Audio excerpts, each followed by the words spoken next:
Bismillahirrahmanirrahim. Assalamualaikum warahmatullahi wabarakatuh. Alhamdulillahi wa kafa wassalatu wassalamu ala rasulillahil mustafa wa ala alihi wa ashabihi wa man iktafa. Jemaah yang dirahmati Allah, sebelum kita lanjutkan kembali pembahasan ensiklopedia salat jilid yang pertama, saya mau berikan informasi tentang perubahan jadwal. Mungkin sebagian jamaah ada yang tidak mengetahui atau belum mengetahui perubahan jadwal ini. Insya Allah kajian hari Senin di BDI ensiklopedia salat jilid kedua mulai Sabtu ini akan pindah hari, yaitu pindah ke hari Sabtu dan akan dimulai Sabtu besok ini. Kemudian Sabtu maghrib di Atin mulia dengan manhaj salaf akan dipindah insya Allah di hari Ahad maghrib. Begitu. Nah, pada kesempatan malam hari ini kita akan masuk dalam cabang yang ketiga dari hal-hal yang kita dapatkan di dalam salat, baik perkataan maupun perbuatan, yaitu sunanus salah, sunnah-sunnah di dalam salat. Kalau rukun itu adalah sesuatu yang harus ada di dalam salat, tidak ditoleransi meskipun alasan lupa. Bila selesai salat dan berakhir salat itu tanpa ada satu dari sekian rukun-rukunnya, maka salat itu batal. Berbeda dengan kewajiban salat, masih ada toleransi bila ada kelupaan dan bisa diganti dengan sujud sahwi. Adapun sunnah salat, kalau ditinggalkan secara sengaja sekalipun sah salatnya. Hanya saja pahalanya tentu tidak sama dibandingkan dengan orang yang mengerjakan salat itu mencakup rukun, wajib dan sunnah-sunnahnya. Untuk menghemat waktu kita dengarkan pembaca membacakan Indonesianya. Kita simak bahasa Arab atau Indonesianya, silakan. Poin C, sunnah-sunnah salat, yaitu sunnah-sunnah yang berupa ucapan dan perbuatan. Salat tidak akan batal karena meninggalkannya, baik dengan sengaja maupun karena lupa. Sunnah-sunnah salat itu mencakup semua amalan selain syarat, rukun, dan kewajiban salat, yaitu sebagai berikut. Baca dulu catatan kakinya. Ada sunnah-sunnah salat yang dilakukan sebelum mengerjakan salat. Silakan. Catatan kaki nomor 41. Di antara amalan sunnah sebelum masuk salat adalah bersiwak pada setiap kali akan mengerjakan salat. Hal itu didasarkan pada hadis Abu Hurairah radhiyallahu anhu, "Laula an asyqa ala ummati aw 'alan nas la amartuhum bisiwaki ma'a kulli salatin." Yang artinya, seandainya aku tidak takut akan memberatkan umatku atau umat manusia, niscaya akan aku perintahkan mereka untuk bersiwak pada setiap kali salat. Ya. Di antara sunnah salat sebelum salat adalah bersiwak. Nah, lanjut. Di antara amalan yang sunnah dikerjakan lainnya sebelum masuk salat adalah mengambil pembatas bagi imam dan orang yang salat sendirian. Yang kita sebut dengan apa? Sutroh. Dan pembahasannya sudah lewat. Lanjut. Hal itu didasarkan pada hadis Abu Dzar radhiyallahu anhu yang dimarfukannya. Idza qama ahadukum yusalli fa innahu yasturuhu idza kana baina yadayhi mithlu muakharatir rahl.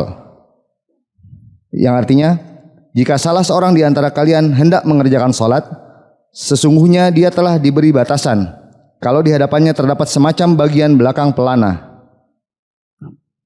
Sunnah yang kedua adalah bersutroh. Sutroh itu artinya pembatas antara dia dengan sutrohnya, tidak boleh dilewati seseorang. Dan pembahasan sutroh ini sudah lewat dan teman-teman bisa memurojaah dengan membaca kembali babnya.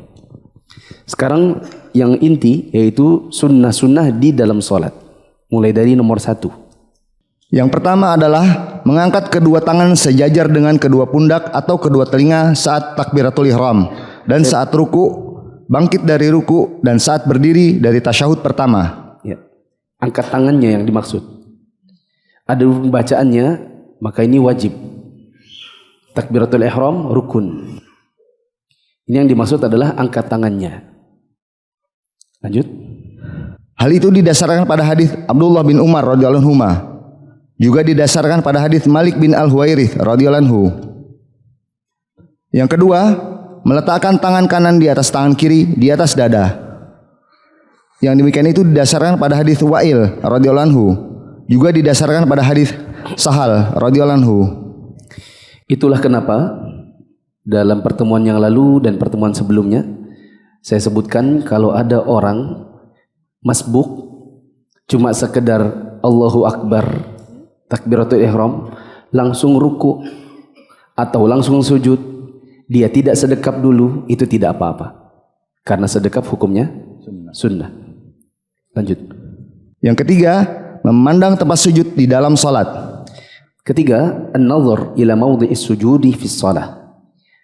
Memandang tempat sujud saat sedang salat. Itulah kenapa kemarin di hari Senin pembahasan ensiklopedia salat jilid kedua, sebagian ulama memandang makruhnya salat sambil pegang mushaf. Meskipun sebagian yang lain menganggap itu boleh, hanya saja meninggalkan yang lebih utama. Kenapa demikian? Karena orang kalau salat pegang mushaf, nanti matanya tidak memandang tempat sujud. Jadi yang lebih utama itu adalah memandang tempat sujud, bukan memegang mushaf. Karena memegang mushaf mau tidak mau baca mushaf. Tapi seandainya ada yang memegang mushaf, maka ini diperbolehkan meskipun dia tetap dianjurkan untuk banyak-banyak menghafal Al-Quran supaya tidak mengandalkan mushaf ketika sedang sholat. Begitu. Tunggu dulu. Tadi mau bilang apa ya? Catatan harusnya saya sampaikan di hari Senin kemarin. Catatan, wallahu alam nampaknya tidak sama antara sholat memegang mushaf dengan memegang HP sambil membuka aplikasi mushaf. Tidak sama. Meskipun sebagian ustadz memandang sama, saya pribadi tidak setuju. Mushaf ya mushaf. HP beda lagi. HP meskipun di dalamnya ada aplikasi mushaf, dia bisa dibawa ke dalam kamar mandi. Hukumnya berbeda. Maka yang diperbolehkan itu memegang mushaf, bukan memegang handphone. Dan ini dilakukan oleh sebagian orang, misalnya di sholat malam atau di sholat tarawih di bulan Ramadan. Untuk menjaga imam yang sedang mengimami, ada orang di belakangnya yang memegang HP. Kenapa saya katakan juga tidak sama? Karena HP itu ketika dibuka yang kelihatan bukan cuma mushaf. Ya atau tidak? iPhone misalnya. Ini iPhone masuk ke kantong.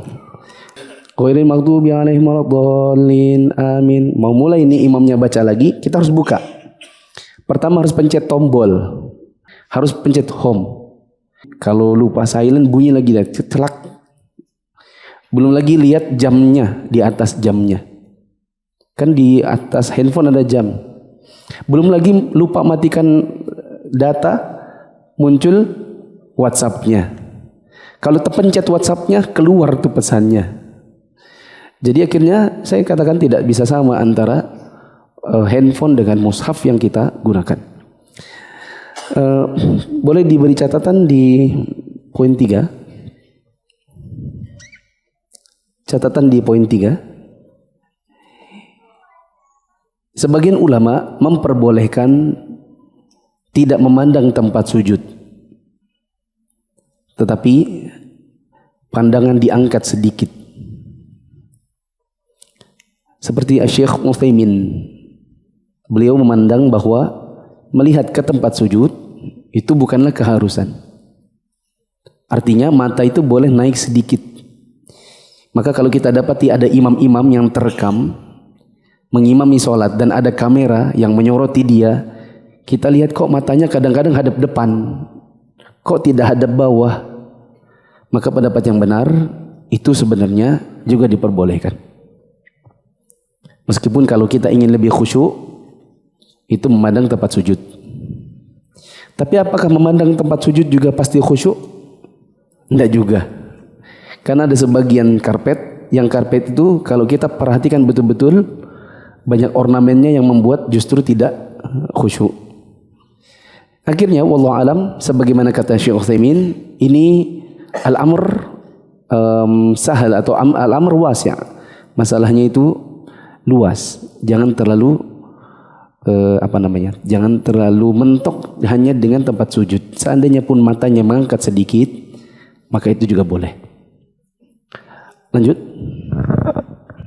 Hal itu didasarkan pada hadis 10 orang dari sahabat Nabi SAW. Yang keempat adalah membaca doa istiftah. Dasarnya adalah hadis Abu Hurairah radhiyallahu anhu. Doa istiftah ini ada ikhtilaf di antara para ulama. Ada yang mengatakan itu wajib dan ada yang mengatakan itu sunnah. Saya pribadi kalau saya ditanya, saya lebih condong istiftah itu sunnah. Maka kalau ada orang sholat yang butuh waktu singkat, misalnya karena faktor penerbangan, karena faktor pekerjaan atau lain-lainnya, maka dia diperbolehkan setelah takbiratul ihram kemudian langsung ke Al-Fatihah, tidak istiftah. Lanjut, yang kelima.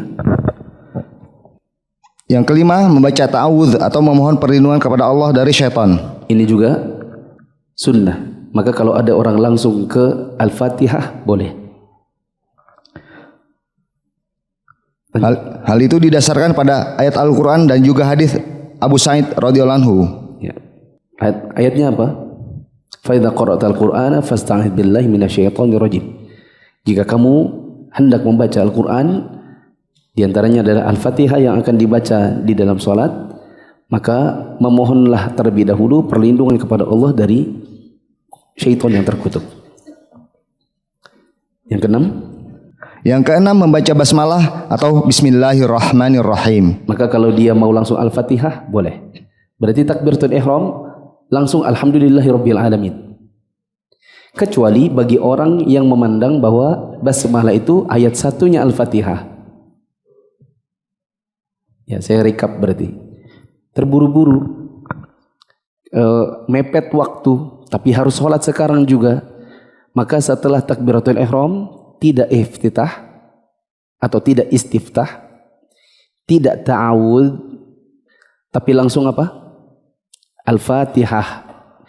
Mulainya dari mana? Bismillah dulu atau langsung alhamdulillah? Tergantung kita mengambil pendapat basmalah itu ayat satunya Al-Fatihah atau bukan.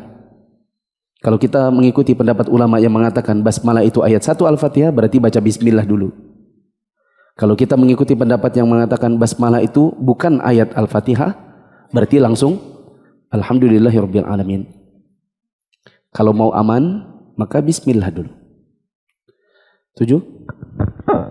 Yang ketujuh, mengucapkan amin setelah membaca Al-Fatihah, yang diucapkan dengan suara keras pada salat yang bacaannya dibaca jahar atau keras, dan diucapkan pelan pada salat yang bacanya dibaca sir atau lirih atau lemah. Termasuk sunnah saja amin. Kalau suratnya jahar, maka aminnya jahar. Kalau ketika membaca surat ini sir, maka aminnya juga sir. Kalau ada orang ghairil maghdubi 'alaihim waladdallin, Allahu akbar ruku, maka itu boleh. Karena amin bukan wajib. Dia hanya sunnah saja. 8. Yang kedelapan, membaca satu surah Al-Quran setelah membaca Al-Fatihah pada 2 rakaat pertama, atau membaca surah Al-Quran yang paling mudah. Ya. Termasuk sunnah adalah membaca surat atau penggalan ayat, maksud saya 1 ayat 2 ayat utuh setelah Al-Fatihah, sebelum ruku. Ini juga sunnah. Maka kalau ada orang yang sholat ghairil maghdubi 'alaihim waladdallin, amin, kemudian langsung ruku, itu juga boleh dikarenakan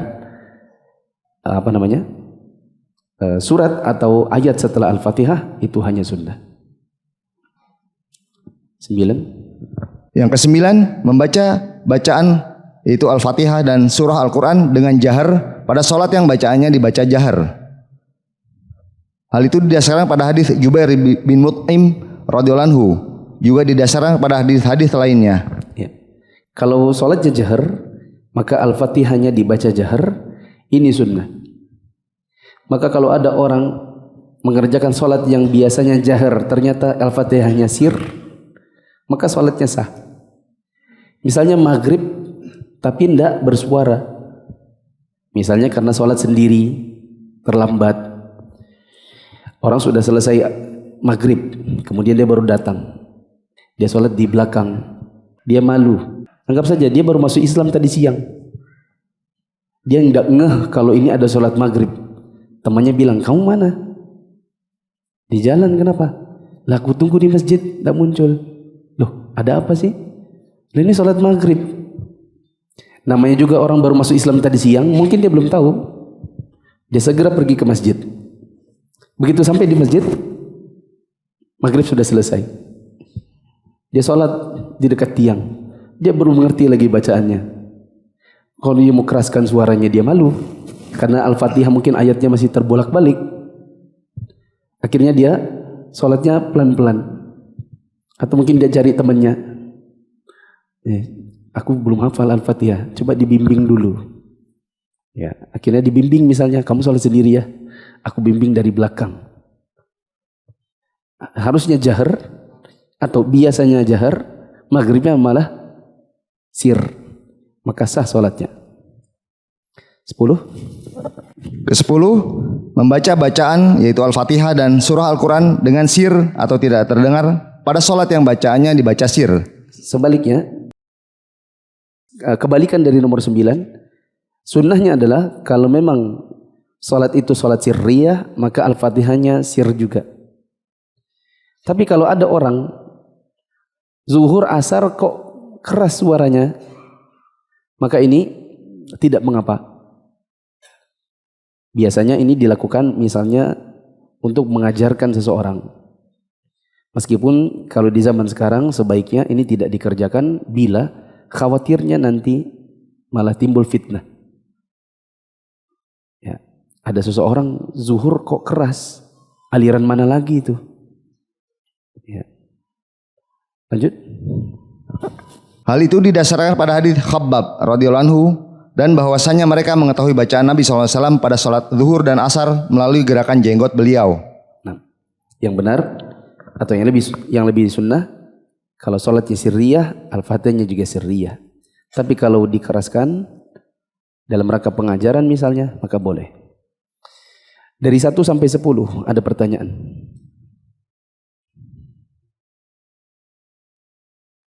Tidak ada, berarti lanjut 11. Ke-11, diam sejenak setelah selesai membaca Al-Fatihah dan surah Al-Quran. Hal itu didasarkan pada hadis Al-Hasan dari Samurah radhiyallahu anhu. Saktah, sebentar atau diam sebentar setelah Al-Fatihah, maka ini termasuk diantara sunnah. Jadi misalnya, ghairil maghdubi alaihim waladdallin.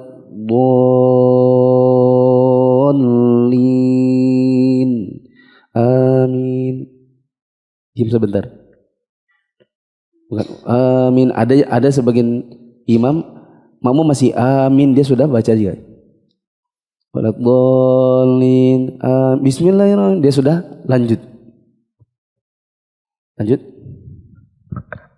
12. Meletakkan kedua tangan seraya merenggangkan jari-jari di atas kedua lutut, seolah-olah jari-jari itu menggenggam keduanya.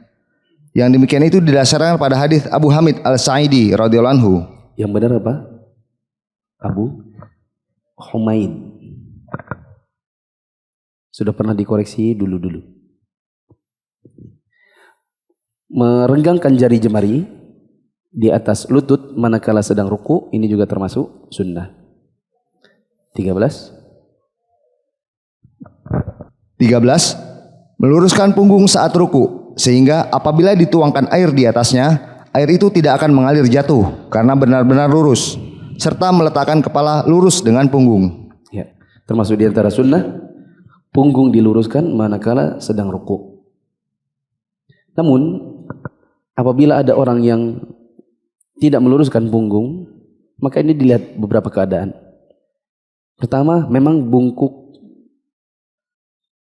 memang punggungnya itu melengkung, maka ini tidak mengapa. Yang kedua, ada orang yang memang belum tahu, maka ini perlu diluruskan, perlu diberitahu. Saya pernah beberapa kali memberitahu sebagian ikhwah yang ketika mereka ruku, saya lihat mereka pegang tulang kering. Harusnya yang dipegang apa? Lutut. Dampak dari memegang tulang kering, punggungnya miring ke depan. Nah, yang seperti ini perlu diluruskan atau diberitahu. Siapa tahu dia belum tahu. Begitu. Ada pun yang sengaja tidak meluruskan, maka ini sebagaimana yang Nabi SAW sebutkan, seburuk-buruk pencuri, yaitu yang mencuri di dalam salatnya, yaitu orang yang tidak meluruskan punggungnya ketika ruku. Lanjut. Hal itu didasarkan pada hadis Rifa'ah bin Rafi radhiyallahu anhu, juga pada hadis Wabisah bin Ma'bad radhiyallahu anhu. Ke-14, merenggangkan kedua tangan dari kedua sisi lambung pada saat ruku. Hal itu didasarkan pada hadis Abu Humaid Al-Sa'idi radhiyallahu anhu. Ya, sebagian ulama ada yang mengatakan merenggangkan kedua tangan dari lambung ketika ruku, ini tangannya jadi membentuk seperti busur. Bentuk seperti busur. Adapun sebagian orang ketika dia ruku, maka tangannya justru mempet ke perut.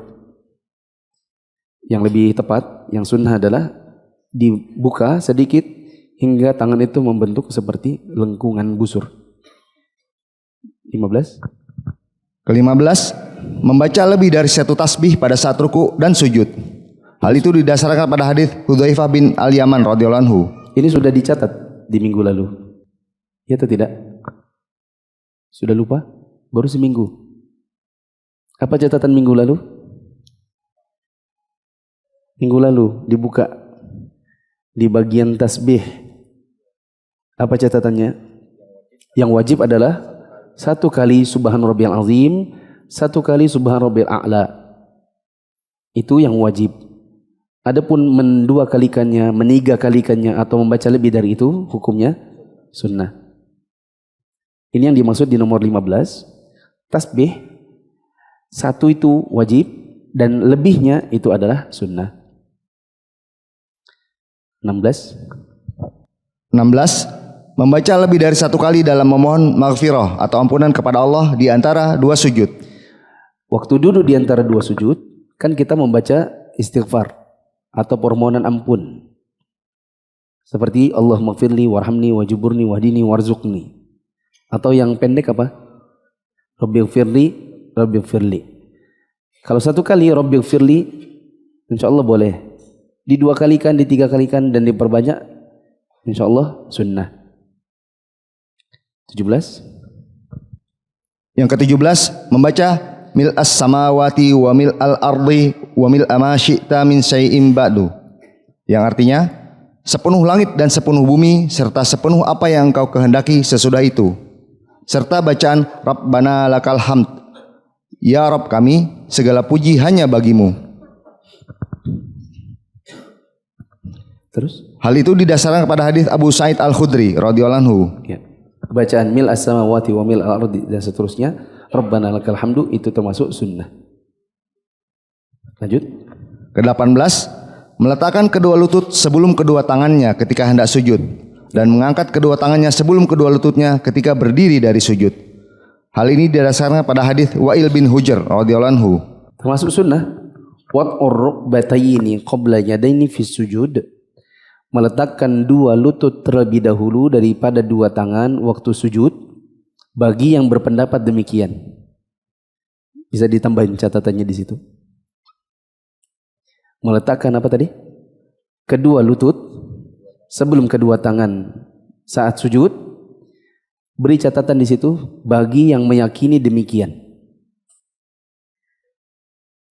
Karena bagi yang meyakini sebaliknya, maka yang sunnah adalah meletakkan tangan dulu sebelum lutut. Mana yang rojih? Sudah lewat bahasanya, tidak mungkin kita kembali ke situ lagi.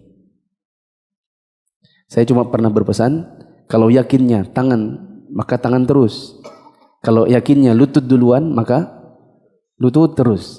Dan jangan berijtihad untuk membolak-balikannya, karena satu darinya pasti mirip unta, menderum. Kecuali ada hajat, seperti beban perut ya, yang mulai membesar ya, atau sudah semakin menua sehingga ketika meletakkan lutut tangan dulu kok rasanya sakit tangannya, lalu diganti ke lutut atau sebaliknya. Begitu juga kata penulis, waraf'ul yadaini qabla rukbataini fil qiyam.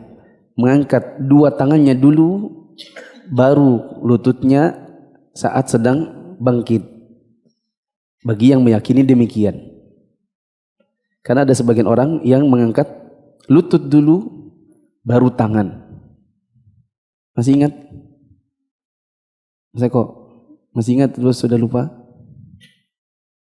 Saya praktekkan di sini. Saya praktekkan di sini. Saya bilang boleh ketika bangkit itu lututnya ngangkat dulu baru tangannya belakangan. Boleh tangannya dulu, lututnya belakangan. 19. Merapatkan jari-jari kedua tangan ketika sujud. Hal itu juga didasarkan pada hadits Wa'il radhiyallahu anhu. Kalau ada yang sujud jarinya agak terbuka, maka insya Allah tidak mengapa. Tapi yang sunnah adalah dirapatkan. 20. Ke-20, merenggangkan jari-jari kedua kaki ketika sujud. Hal tersebut didasarkan pada hadis Abu Humaid Al-Sa'idi radhiyallahu anhu. Waktu sujud, jari kaki ditekan agar dia menghadap ke arah kiblat dan sedikit renggang. Sampai di nomor 20. Ada pertanyaan?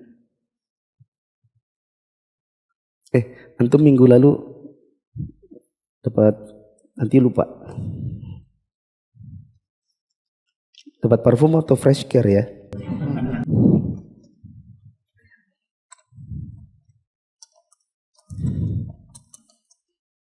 Ini parfum. Pertanyaan? Pada poin 17 ini kan sunat. 17. Yang bacaan hamdan katsiran thayyiban mubarakan fihi itu Bagian dari yang sunnah itu. Hamdan katsiran thayyiban mubarakan fihi itu juga termasuk sunnah. Tak tahu mungkin penulisnya tidak memasukkannya, begitu saja. atau itu salah satu. Enggak, baca semua. Pertanyaan? Tidak ada. Lanjut 21. Yang poin 18 tadi, yang mengangkat kedua lutut sebelum kedua tangannya. Poin 18. Kalau ada duduk istirahat, berarti kan yang diangkat tangannya dulu, Ustaz. Yang duduk dulu baru. Kalau dia duduk istirahat berarti yang diangkat Kan tangannya dulu. tangannya dulu. Lututnya kan mesti nempel di. Tidak juga. Waktu bangkit dari sujud menuju ke atas, orang itu ada yang duduk istirahat. Bisakah tangannya dulu yang diangkat? Bisa. Bisakah lututnya dulu? Kayak apa caranya yuk? Coba. Ini sujud dulu. Sujud 2. Duduk istirahat. Allahu Akbar. Duduk dulu baru bangkit. Pakai tangan dulu. Ini yang mana duluan terangkat? Lutut. Nah, coba diganti. Dari sujud. Duduk istirahat. Terus tangannya jangan di lantai. Bangkit. Tangannya tetap di paha. Berarti yang mana yang duluan terangkat? Tangan. Dan dua-duanya boleh. Iya. Bahkan duduk istirahat, jadi dari sujud langsung berdiri, boleh. Berarti kesimpulannya, dari sujud 2 menuju rakaat 2 berdiri, boleh duduk istirahat, boleh tidak duduk istirahat.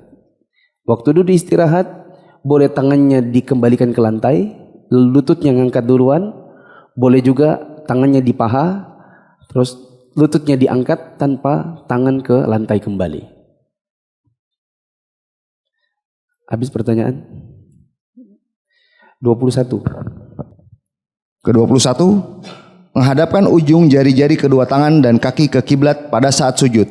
Hal tersebut didasarkan pada hadis Abu Humaid Al-Sa'idi. Termasuk sunnah di dalam sholat, jari jemari, kaki maupun tangan semuanya menghadap kiblat waktu sujud. Kita perhatikan ada sebagian orang yang jari jemarinya hadap ke kepalanya, begini, ya kan? Yang benar adalah hadap ke kiblat, ke atas. Lanjut. Yang ke-22, menjauhkan atau merenggangkan kedua lengan atas dari kedua sisi rusuknya pada saat sujud. Hal itu didasarkan pada hadis Abdullah bin Malik bin Buhainah radhiyallahu anhu. Termasuk di antara sunnah adalah ketika sujud, lengan atas termasuk siku dijauhkan dari samping badan, dari tulang rusuk. Nomor 22 ini diberi catatan, ditulisi, untuk imam dan sholat sendirian. Untuk imam dan munfarid. Apa munfarid? Yang sholat sendiri. Adapun untuk makmum, maka jangan merenggangkan. Termasuk juga salah seorang imam. Siapa yang bisa, hadiah juga. Termasuk ada imam yang juga tidak boleh merenggangkan sikunya atau merenggangkan lengan atasnya. Imam apa? Imam perempuan. Kenapa? Karena perempuan itu imamnya bukan maju ke depan sendiri, tetapi di shaf pertama di tengah. Ahsan. Nanti tagih parfumnya. 23. Merenggangkan perut dari kedua paha dan kedua paha dari kedua betis dan merenggangkan antara kedua paha. Hal itu didasarkan pada hadis Abu Humaid radhiyallahu anhu. Termasuk sunnah di dalam sholat waktu sujud, perut dengan paha jauh sedikit, paha dengan betis juga jauh sedikit, ya. Tapi jangan juga terlalu jauh. Yang normal seperti ukuran badan kita, tapi tidak juga dempet gitu. Kecuali kalau tempatnya memang betul-betul sempit. Seperti apa tuh tempatnya sempit? Ukuran sajadahnya? Ukuran karpetnya ada yang agak pendek terus orangnya tinggi. Kalau dia di shaf kedua. Boleh. Atau gini, ada bagian masjid yang ada tiang di tengah, yang sajadahnya itu sebagiannya itu terpotong sama tiang gitu. Daripada terputus, maka diusurullah anak kecil, kamu aja duduk di sini, berdiri di sini. Itu pun anak kecil itu sudah memang mengecil gitu, mengerut dia, gitu. Paha sama perutnya ketemu, paha sama betisnya juga ketemu, gitu. 24. Ke-24, meletakkan kedua tangan sejajar dengan kedua pundak atau kedua telinga pada saat sujud, serta bersujud di antara keduanya. Hal itu didasarkan pada hadis Abu Humaid radhiyallahu anhu, juga hadis Wa'il radhiyallahu anhu serta hadis Al-Bara radhiyallahu anhu. Saya kira jelas ya. Lanjut 25. 25, merapatkan kedua telapak kaki dan kedua tumit serta mendegakkan keduanya pada saat sujud. Ini didasarkan pada hadis Aisyah radhiyallahu anha. Termasuk sunnah, yaitu kedua telapak kaki ditegakkan dan dikatup. Ya, dikatup. Sedangkan yang kurang sesuai dengan sunnah adalah dibuka. Masih ingat saya bilang, awas kalau dibuka pakai sarung, dada dalaman, masuk kucing, takut ada yang hilang. 26. Ke-26, memperbanyak doa pada saat sujud. Yang demikian itu didasarkan pada hadis Abu Hurairah radhiyallahu anhu, juga pada hadis Ibnu Abbas radhiyallahu anhuma. Ya, memperbanyak doa di waktu sujud ini termasuk di antara sunnah. Tapi catatan, teman-teman yang jadi imam, kalau ingin mempraktekkan sunnah ini, memperbanyak doa, kita tetap harus juga perhatikan orang di belakang. Perhatikan orang di belakang. Kadang misalnya ada orang itu sudah tidak tahan, misalnya karpetnya itu berdebu, Ya, dia sudah tahan nafas begitu. Atau karpetnya bau. Ya, bau sepatu, bau kaki, bau kaos kaki. Kebetulan kena dia di situ. Ya, sudah tidak tahan, maka harus bijaksana sebagai imam. 27. 27. Menduduki kaki kiri dan menegakkan telapak kaki kanan pada duduk antara dua sujud, juga pada tasyahud awal. Hal itu didasarkan pada hadis Aisyah radhiyallahu anha. Beri catatan di situ bagi yang meyakini mazhab apa? Tasyahud awal yang kakinya diduduki apa? Mazhab apa yang waktu tasyahud awal kakinya diduduki? Syafi'i, Hambali dan mazhab Imam Abu Hanifah. Sedangkan Maliki semuanya tawarruk. Mana Bukma? Ya. Karena dia yang jawab waktu itu. Bagi yang memang meyakini demikian. Tentu bagi orang yang bermazhab Maliki, dia tidak meyakini sunnahnya ini. Sunnahnya dia tawarruk. 28. Ke-28. Meletakkan tangan kanan di atas paha kanan dan tangan kiri di atas paha kiri, atau meletakkan kedua telapak tangan di atas kedua lutut, atau meletakkan telapak tangan kanan di atas paha kanan dan telapak tangan kiri di atas paha kiri, seraya menyentuhkan telapak tangan kiri pada lutut kirinya. Hal itu didasarkan pada hadis Abdullah bin Az-Zubair dari ayahnya, juga hadis Abdullah bin Umar radhiyallahu anhuma. Waktu kita duduk, maka sunnahnya adalah tangan kanan di atas paha kanan, tangan kiri di atas paha kiri, kemudian memberikan isyarat dan seterusnya. Saya mau bertanya, adakah orang yang waktu duduk tahiyat awal tangannya nggak di paha? Pernah lihat nggak ya?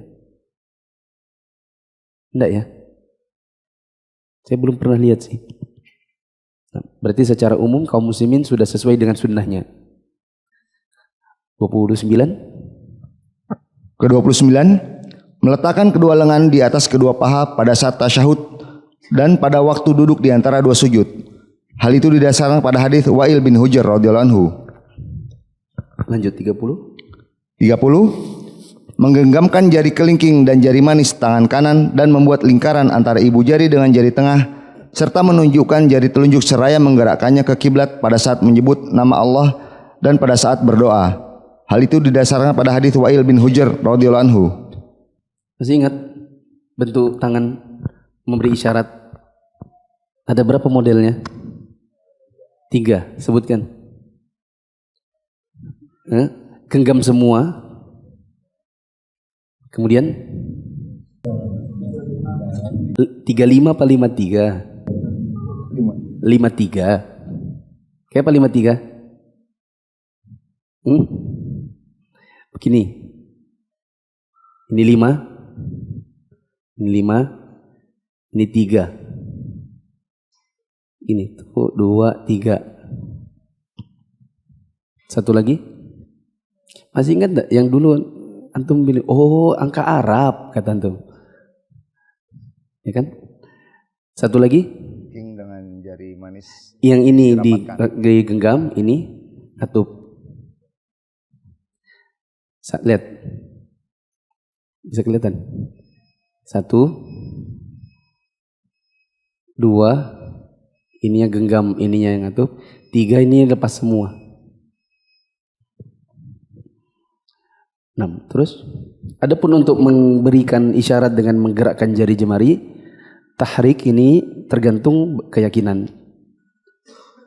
Tergantung keyakinan. Ada orang yang meyakini bahwa menggerakkan jari jemari itu sunnah, dan ada juga yang meyakini bahwa yang sunnah adalah tidak menggerakkan telunjuk. Anda baru hijrah dan bingung belajar Islam dari mana? Yuk ikut MIA.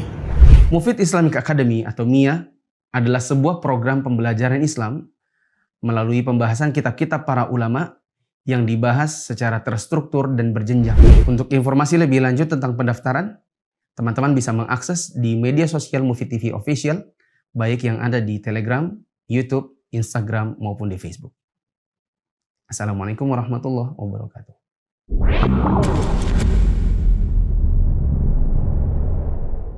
Ikut Mia, belajar agama jadi lebih menyenangkan dan bersumber dari kitab para ulama. Ingin belajar agama secara bertahap? Yuk ikut Mia, belajar secara runut dari kitab-kitab ulama. Sampai nomor 30 ada pertanyaan? Lanjut, 31.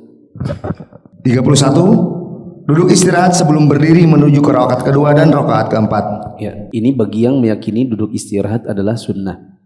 Karena ada sebagian ulama yang mengatakan duduk istirahat itu cuma boleh bagi yang membutuhkan. Lanjut.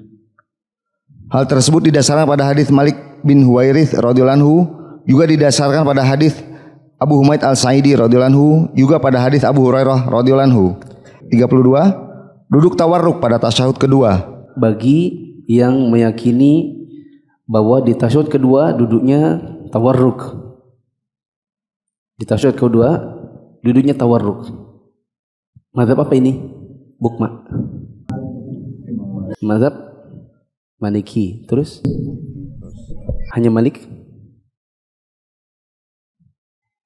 Siapa saja? Mazhab apa saja yang meyakini duduk tasyahud kedua itu tawarruk?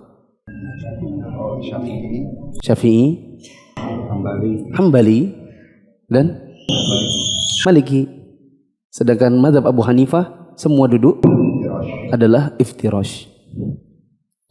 33. 33. Melihat ke jari telunjuk pada saat disyaratkan ketika duduk. Hal itu didasarkan pada hadis Abdullah bin Az-Zubair serta pada hadis Abdullah bin Umar radhiyallahu anhuma. Termasuk di antara sunnah, waktu kita memberi isyarat saat duduk tasyahud, mata kita melihat ke telunjuk. Melihat ke telunjuk. 34. 34. Membaca salawat atas Muhammad SAW dan keluarganya, juga atas Ibrahim dan keluarganya pada saat tasyahud pertama. Hal itu didasarkan pada keumuman dalil-dalil yang ada. Ini sebagaimana yang sudah saya sampaikan 2 minggu lalu, bahwa salawat Ibrahimiyah ini pendapat yang lebih kuat insya Allah adalah sunnah saja di tasyahud awal. Sedangkan di tasyahud akhir dia termasuk apa? Rukun. Termasuk rukun. 35. 35. Membaca doa dan berta'awudz atau meminta perlindungan dari 4 hal setelah tasyahud kedua. Yang demikian itu didasarkan pada hadis Abu Hurairah radhiyallahu anhu. Termasuk sunnah membaca perlindungan dari 4 hal waktu tasyahud akhir. Apa itu doanya? Allahumma inni a'udzubika min 'adzabi jahannam wa min 'adzabil qabr wa min fitnatil mahya wal mamat wa min syarri fitnatil masiihid dajjal. 36. Ke-36. Menoleh ke kanan dan ke kiri di kedua salam. Hal itu didasarkan pada hadis Amir bin Sa'ad dari ayahnya radhiyallahu anhu. Termasuk sunnah waktu salam bukan cuma sekedar assalamualaikum warahmatullah, tetapi wajah betul-betul iltifat, betul-betul noleh ke kanan dan ke kiri.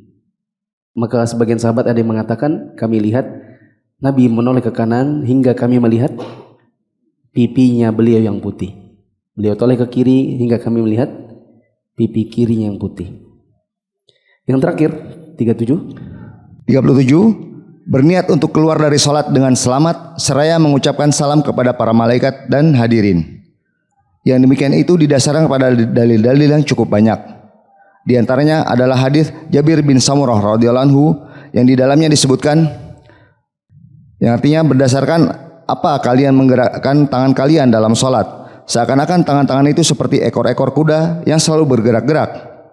Cukuplah bagi kalian untuk meletakkan tangan di atas pahanya, kemudian mengucapkan salam kepada saudaranya yang ada di kanan dan di kirinya.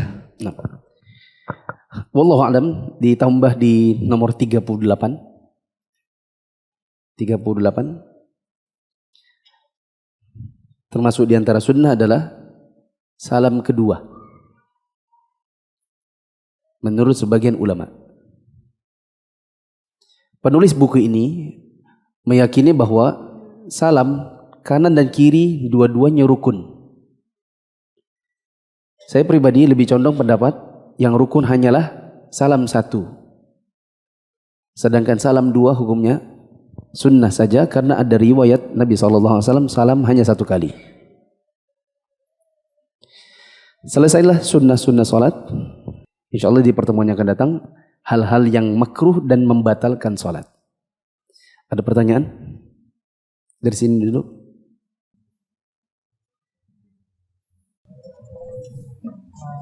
Apakah termasuk sunnah dalam sholat sebagian orang itu memberikan kepalanya ketika tasyahud akhir? Apakah termasuk sunnah waktu tasyahud akhir kepalanya ikut miring? Sepertinya bukan, tetapi duduk tawarruk yang kita kerjakan karena bokongnya di lantai, kaki kanannya disilang dengan kaki kiri, sehingga membuat kepala ini gesturnya mau ndak mau ikut miring. Karena kalau begini terus kepalanya harus tegak agak sulit. Tapi bukan itu sunnahnya. Maksudnya dia gestur alami saja. Termasuk juga waktu salam bukan termasuk sunnah, kepalanya nunduk dulu. Assalamualaikum warahmatullahi. Assalamualaikum warahmatullahi. Jadi kepalanya mesti nunduk dulu. Pandangan mata ketika menoleh kanan dan kiri. Ulang. Ke arah mana pandangan mata ketika menoleh kanan dan kiri? Waktu salam ke kanan dan ke kiri, matanya kemana? Matanya ke samping. Ke samping. Oh, lihat ke bahu. Tidak, lihat ke samping. Meskipun nanti ternyata sama temannya tatap-tatapan. Loh, salam itu buat siapa? Waktu kita salam itu buat siapa? Buat malaikat dan hamba-hamba Allah yang soleh. Yang ada di mana? Yang di kanan. Assalamualaikum. Semoga selamatan untukmu. Mu ini siapa? Yang di kanan kita. Warahmatullahi wabarakatuh. Assalamualaikum. Lihat yang di kiri. Karena kita mau doakan teman kita yang juga di kiri. Coba lihat bahu. Itu doain siapa sebenarnya? Makanya termasuk sunnahnya betul-betul menoleh. Nah, waktu noleh ke kanan, mata antum hadap mana? Ya betul-betul orang di kanan. Waktu kita noleh ke kiri, matanya betul-betul lihat orang di kiri. Pertanyaan?